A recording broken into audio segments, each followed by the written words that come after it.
So picture this. You wake up on January 1st, 2026, and an absolutely critical global supply chain has just, well, it's been severed.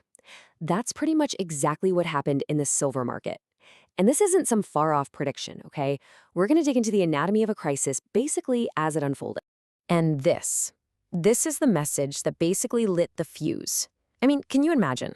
In the first couple of days of 2026, companies all over the West are opening their inboxes and seeing this exact message.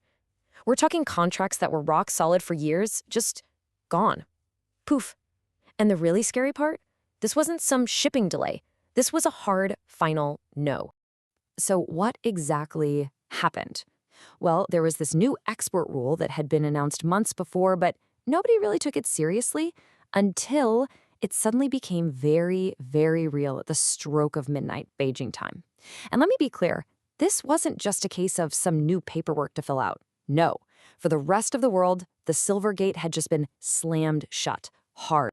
Okay, so let's get into the nitty-gritty. What does it actually feel like on the ground? You know, for a company when its most critical supply line just gets cut overnight. Let's take a look at the reports coming in from the front line. I mean, the reports started flooding in almost right away, and the pattern was just undeniable. A circuit board maker in California, order canceled. A massive solar company over in Germany, their entire annual contract terminated. And get this, even a Japanese battery company whose supplier actually had the new license was still blocked from exporting. In just 36 hours, the source we're looking at documents 17 of these cases, all with the exact same message. The silver isn't coming, period. So you're probably thinking, okay, but how big of a deal is this really? Well, to get why this caused such a massive panic, you have to wrap your head around the sheer volume of silver that just vanished from the market. 400 million ounces. And that's a conservative estimate, by the way. That's how much silver used to flow from Chinese refineries to the West every single year. And then, on January 1st, that tap was just turned off. Completely. Instantly, a 400 million ounce hole just opened up in the global supply chain. And this chart really puts it into perspective, doesn't it? That 400 million ounce hole on the left absolutely dwarfs the market's entire emergency backup supply. You see that little bar on the right? That's just 38 million ounces sitting in the COMEX vaults. It's like trying to fill the Grand Canyon with a single bucket of sand. It's just not going to happen. So let's just do the math real quick. If you scrape together every single available non-Chinese source, we're talking uncontracted mine production, the entire COMEX vault, plus a pretty generous guess for what's in London and with dealers, you get to about 303 million ounces. But remember, we lost 400 million. That still leaves an annual shortfall of almost 100 million ounces. The bottom line is there is simply not enough silver outside of China to replace what was just lost. And a supply gap that big, it doesn't just stay contained in the metals market. No way. It starts a massive domino effect. Because this isn't just a headache for some traders on Wall Street. This is a full-blown crisis for pretty much every modern industry you can think of. I mean, just look at who actually uses silver. It's everywhere. We're talking massive, critical sectors. Automotive, your car is full of it, solar panels, all your electronics, even defense, aerospace, and medicine. All of them have this insatiable demand for silver. And boom, every single one of them was just cut off from their number one source. And that leads to this really critical question, right? So what happens when the only long-term solution, building new refineries outside of China, takes like 5 to 7 years to complete, but your current inventory is going to run out in just 6 to 12 weeks? The timelines just don't match. Not even close. Oh, and if you think that's bad, it actually gets worse. See, the non-Chinese refineries, they're already running at full tilt, like 98% capacity.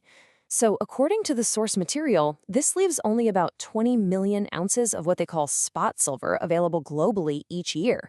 Suddenly, you have every major automaker, every solar manufacturer, every electronics company on the planet fighting over the scraps. Okay, so this is the big question, right? Why? Why did this happen? Was it just some random bureaucratic decision? Well, the source material we're analyzing posits that no, this was no accident. This was a calculated geopolitical and economic power play that was literally years in the making. The theory that's laid out is basically a 3-step checkmate. It's genius in a terrifying way. Step 1. Spend 30 years quietly, methodically, cornering the market and building up 70% of the world's silver refining capacity. Step 2. Wait. Just wait patiently, watching Western inventories like those COMEX vaults bleed down to critically low levels. And then step 3. At the precise moment of maximum vulnerability, you pull the trigger and start the crisis. So what's the end game here? What's the ultimate goal? Well, according to the source, it's perfectly captured in this one line. The goal isn't just to control silver itself. No, the goal is to use that control as a massive lever to force companies into a very tough choice.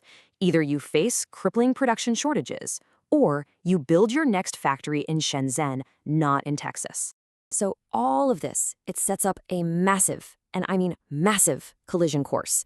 And not just for big industry, but for the financial markets, and frankly for anyone out there who's just trying to buy a little bit of physical silver. This incredible scarcity creates this really bizarre split in the market. Think of it this way. There's the paper price you see on the screen, which is basically an IOU for silver in the future. And then there's the physical price, what it actually costs to get a real silver coin in your hand right now. And as you can see, the source is reporting a huge, gaping chasm opening up between the two, driven by nothing but pure, raw scarcity. And this leads to a phase that the source calls, and I love this term, the unobtainium phase. That's the point where the price doesn't even matter anymore. $1 million an ounce? Who cares? Because there is literally no physical metal left to buy. Retail dealers are already posting out-of-stock indefinitely signs. The market is heading right for this cliff. What this export ban did was radically compress the timeline. A crisis that maybe should have played out over 6 months or a year is now on a collision course measured in weeks. The source lays out this incredibly aggressive schedule where the COMEX vaults just get overwhelmed with delivery demands, potentially leading to what's called a force majeure, which is just a fancy way of saying they can't deliver on their contracts, by as early as late February. And this all feeds into what you could call a doom loop. A really dangerous self-reinforcing cycle, right? China restricts exports. That causes Western buyers to panic and rush to the COMEX. That drains the vaults super fast. The shortage then triggers a recession, which forces central banks to print money to try and fix it. But that devalues the currency, which makes a hard asset like silver even more expensive and desirable. And the whole panic cycle just starts all over again, but worse. Which really leaves us with this one final massive question. What we've just walked through, it goes so far beyond the price of one metal, right? This is really about what happens when a strategic, vital commodity is turned into a weapon.